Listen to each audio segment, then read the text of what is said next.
Le débat fait rage à l'Assemblée nationale sur l'état de l'économie du Québec et la situation budgétaire du gouvernement. L'opposition accuse le gouvernement Marois de mal gérer les finances publiques et de nuire à l'économie. Selon la CAQ, la Coalition Avenir Québec, le problème fondamental, ce sont les charges fiscales qui pèsent sur l'ensemble des Québécois.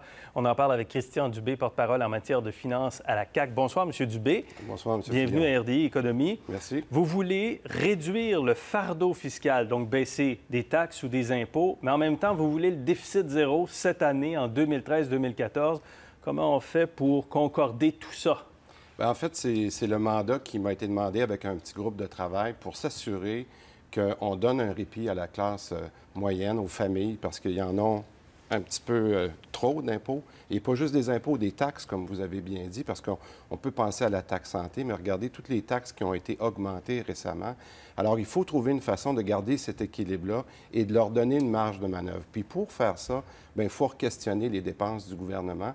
Je vous rappelle qu'il y a eu plusieurs mandats qui ont été faits au cours des dernières années sous le Parti libéral, dans le temps de M. Johnson. Il y en a eu après ça avec M. Facal dans le temps du Parti québécois.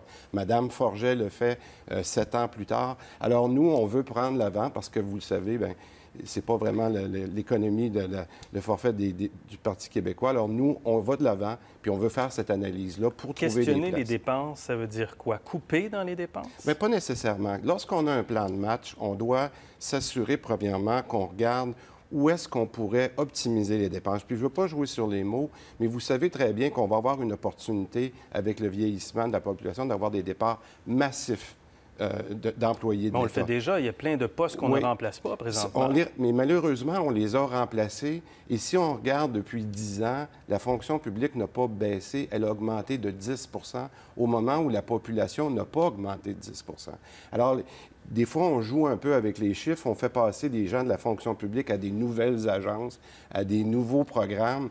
En fait, la fonction publique n'a pas diminué. Nous, ce qu'on veut regarder, c'est qu'avec ces départs massifs-là, on va avoir un plan, puis le regarder sur quelques années, comme ça se fait ailleurs. Voulez-vous supprimer des postes dans la fonction publique? Pas nécessairement, parce que je vous dirais, ce qui est important, c'est qu'il y a des endroits où on en a besoin. On a besoin d'aller chercher des bons gestionnaires de projets, par exemple dans les dossiers informatiques, par exemple au ministère des Transports. Alors, il ne faut pas que ce soit un regard aveugle, il faut que ce soit un regard intelligent sur les différents ministères et les différents programmes, mais il ne faut pas avoir peur de re-questionner certains programmes. Est-ce que l'austérité ou la réduction qui est en cours présentement dans le gouvernement nuit à l'économie? Moi, je vous dirais que pas nécessairement, parce que je ne pense pas que ce sont des coupures qui sont faites pour attaquer l'économie. Où ça a été très dur sur l'économie, c'est le requestionnement du plan Nord, l'augmentation des impôts. Rappelez-vous, l'automne dernier, lorsqu'on a augmenté encore les gens qui étaient plus aisés, on est allé rechercher un autre 1,75 %. Vous savez, à la fin, là, trop d'impôts, bien, ça tue l'impôt. Vous voulez baisser les impôts des mieux nantis? Si vous étiez au pouvoir, est-ce que vous réajusteriez l'impôt des mieux nantis qui a augmenté? Pas du tout. La première chose qu'il faut faire, là, c'est de regarder les dépenses. Puis je l'ai bien dit lorsqu'on a eu ce mandat-là, puis vous irez voir sur notre site Web, là, ça s'appelle Cap sur nos familles. On a bien dit qu'avant de faire quoi que ce soit comme promesse, on va s'assurer qu'on va sauver l'argent, on va regarder, on va questionner. Puis quand on aura vu ce qu'on peut économiser, bien là, on ira faire des ententes avec les taxes ou avec les impôts, mais pas avant. Il est intéressant, votre site Cap sur nos familles, parce que c'est un peu un quiz, dans le fond. Vous posez des questions aux gens, mais vous n'allez pas prévoir votre prochaine plateforme électorale, à savoir quelle taxe les gens préfèrent qu'on coupe. Hein? Parce qu'ici, sur Cap sur nos familles, quand on appuie sur sondage, là, vous posez la question, quelle taxe vous voulez baisser? Bien, c'est ça, parce qu'en fait, les gens, puis j'apprécie que vous ayez ça, les gens n'ont pas toutes la même priorité. Quand vous êtes une famille à 2 enfants, les deux personnes du couple travaillent, vous êtes dans le revenu moyen, par exemple, de 70 75 000, il vous reste 115 $ par mois.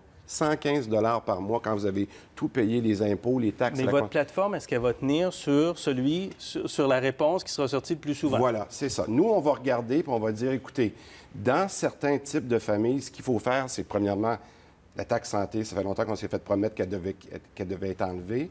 On va regarder qu'est-ce que ça coûte Et si on peut l'enlever, on va regarder les taxes à la consommation. C'est une aberrance ce que M. Couillard a dit l'autre fois qu'il fallait augmenter les taxes à la consommation. Imaginez-vous l'impact. Il a dit l'impact... que la tendance, c'était à l'augmentation des taxes plutôt que les impôts. C'est ça qu'il a dit. Vous, est-ce que vous la baissez, la TVQ? Non, pas pour le moment, parce que je ne veux pas vous dire tant qu'on n'a pas vu... Pourquoi vous mettez le choix de réponse? Bien, c'est parce qu'on demande aux gens qu'est-ce qu'ils veulent.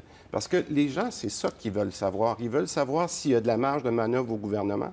Et si on en avait une, marge de manœuvre, ce que je vous expliquais tout à l'heure, qu'est-ce qu'on ferait avec? Okay. Alors, c'est tous les endroits qu'on pourrait les aider. Je vous sors un tableau sur la croissance des dépenses. Le gouvernement du Québec, le gouvernement libéral et le gouvernement du Parti québécois a baissé la croissance des dépenses. Coupe pas dans les dépenses, mais c'est la croissance. Regardez la moyenne de 2006 à 2010, 2010-2011, 2011-2012, on baisse à 2,5. Là, on est rendu à 1,9 %.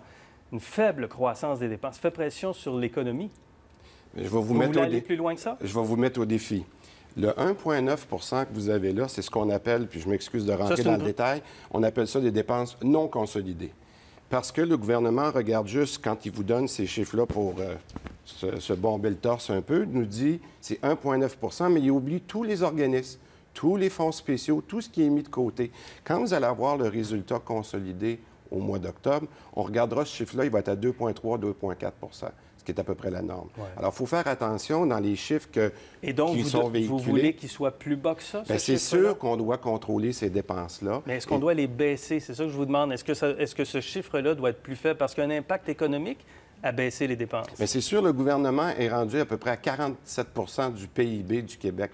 C'est sûr que s'il y a un impact massif, on pourrait avoir un impact sur l'économie. Mais ce que je vous dis, c'est qu'il y a des dépenses qui sont inutiles. On a des dépenses, je vous donne un exemple, vous savez, des crédits d'impôt aux entreprises ne sont même pas associés à la recherche et développement. Alors, on peut s'assurer que les mêmes dépenses, si elles étaient faites plus efficacement, pourraient donner beaucoup plus à l'économie. Alors, ce n'est pas nécessairement de couper, mais c'est de le faire de façon plus intelligente. Et donc, là, il y a le vérificateur général qui va regarder les livres. Vous êtes d'accord avec cette démarche-là? Vous l'avez appuyée aujourd'hui. Vous pensez que le vérificateur peut trouver quelque chose? Je ne pense pas que le vérificateur va trouver des choses cachées. Par contre, le vérificateur va donner une certaine confiance dans les hypothèses, justement, qui sont mises, les taux de dépenses, les taux de croissance. Et ça, il va devoir demander au ministre d'être très, très clair dans les hypothèses qu'il pose pour le futur. Merci, Christian. Ça fait plaisir, M. Merci beaucoup d'être venu à l'émission.